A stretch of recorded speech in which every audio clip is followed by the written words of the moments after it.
장보르성과 같은 크고 화려한 성들이 많은 르와르 계곡은 예로부터 프랑스 역사에서 중요한 곳이었습니다. 한때는 유럽 성지순례의 중심지였고 영국과의 백년전쟁 때는 왕궁들이 있었던 곳이죠. 풍요로운 자연 환경을 품은 이곳은 궁전과 대저택을 짓기 위한 채석장이 많이 남아있는데요. 이 일대가 모두 투파라 불리는 석회암 지대라고 합니다.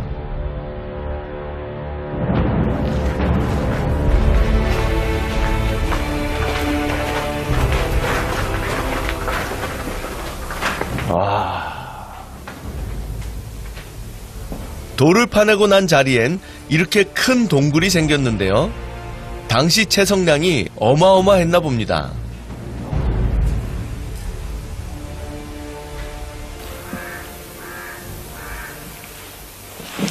우리가 이 르와르 강변에서 바라보는 그 수많은 아름다운 성들의 근원이 바로 이곳 어두운 지하 세계에 존재하고 있었다는 게 참 놀랍습니다.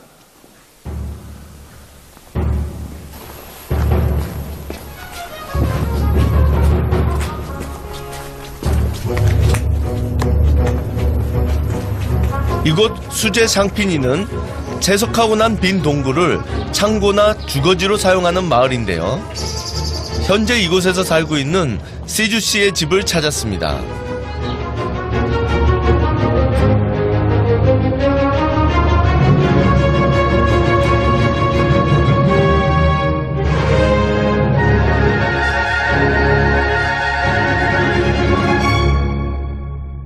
Bonjour.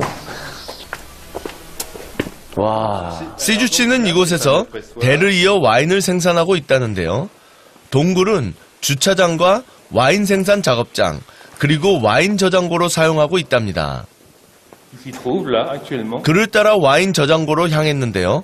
가는 길이 마치 보물이 숨겨진 미로 같습니다. Alors ça c'est le pétillant, le fameux pétillant.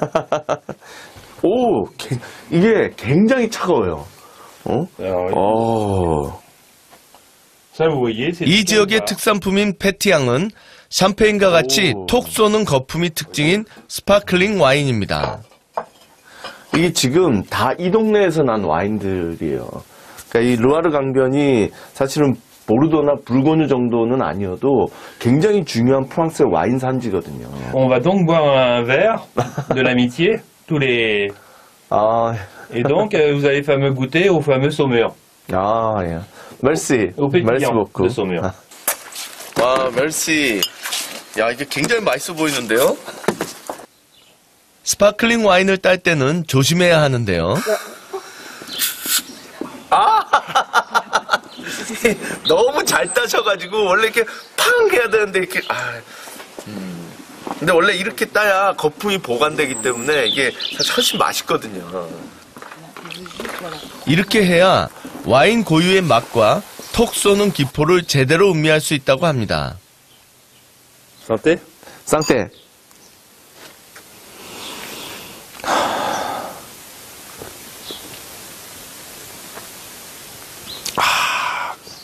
아주 맛있어요.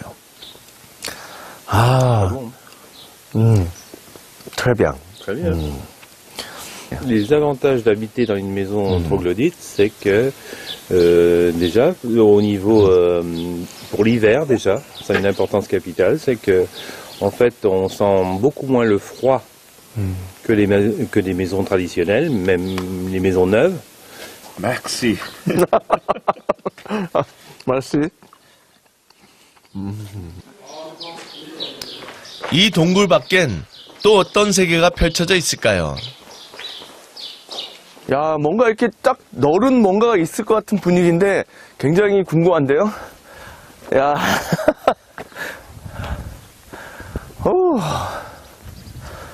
동굴을 빠져나오니까 어마어마하게 넓은 포도밭이 펼쳐져 있는데요? 야.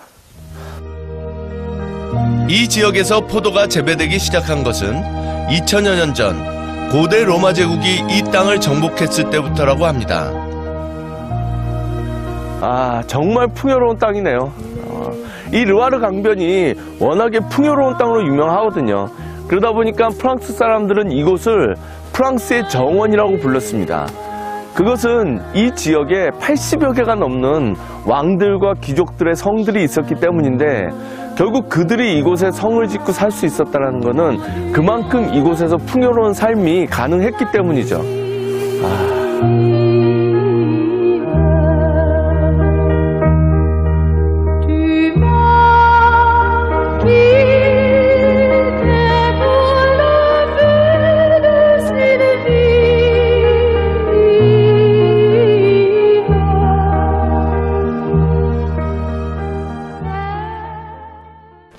루아르 계곡에서 르네상스를 통해 왕권을 강화한 프랑스는 루이 14세 때 절대 왕정의 꽃을 피우는데요. 이번 여정은 그 영광을 쫓아 파리와 베르사유로 이어집니다.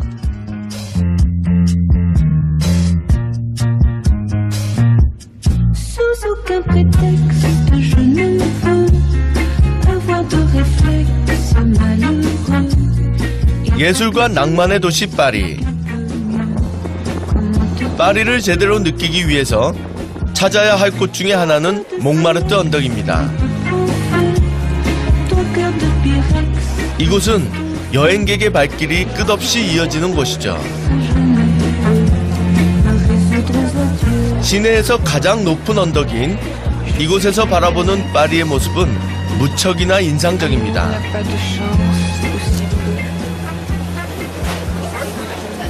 하지만 진정한 몽마르트의 묘미는 바로 이곳에 있습니다. 역시 몽마르트 하면 예술가들의 거리 아니겠어요?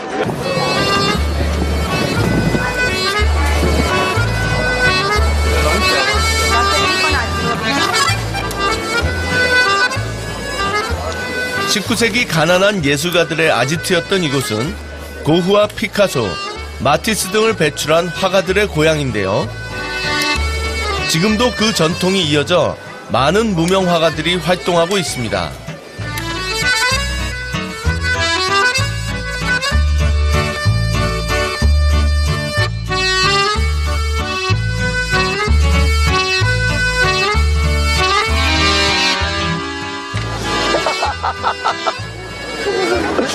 이거 10년은 적게 나왔는데요.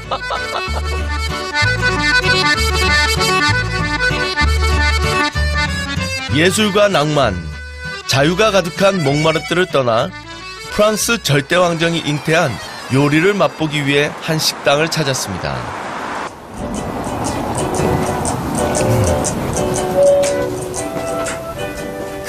Hello. Hello, sir. Bonjour.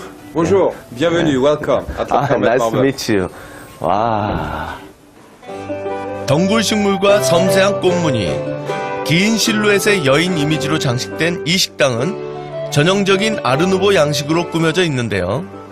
야, 이게 진짜 프랑스 역사의 어떤 흐름이 샥 느껴지는 게 프랑스가 어떻게 보면 중세를 거치면서 이탈리아로부터 수입한 르네상스 그리고 이제 절대주의 양식, 그 바로크라고 하고요.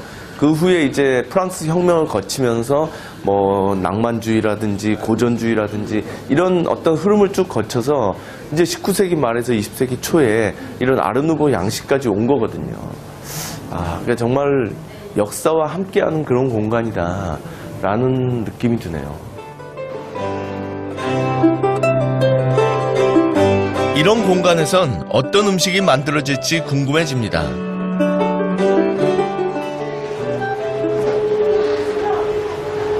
안은 완전히 현대식인데요? 바깥하고는 달리. 이야.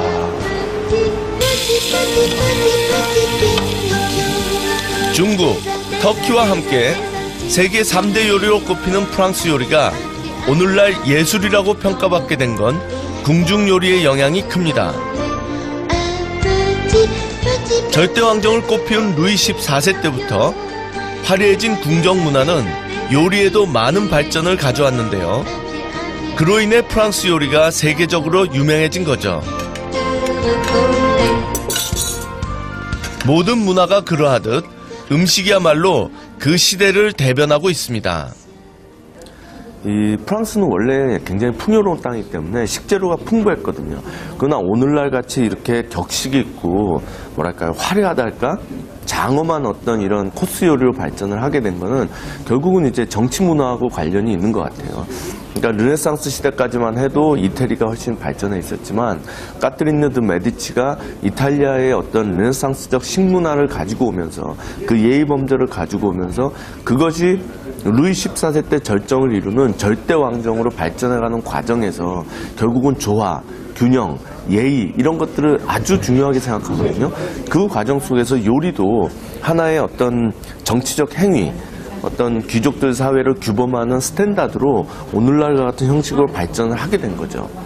그러다 보니까 진짜 이렇게 제대로 된 요리가 나온 것 같습니다. 식탁에서의 예의 범절은 절대 왕정의 왕권을 강화하기 위한 정치 수단 중 하나였습니다. 콩팥을 우리가 사실 뭐 순대에서 가끔 먹긴 하지만 이렇게 그냥 콩팥 모양이 적나라하게 들어간 요리를 먹을 일이 거의 없는데 과연 어떤 맛일지 제가 한번 먹어보도록 하겠습니다.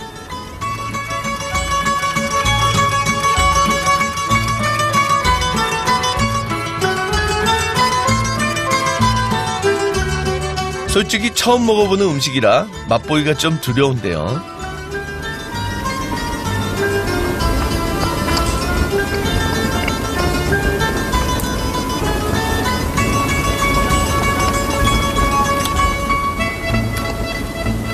맛있는데요?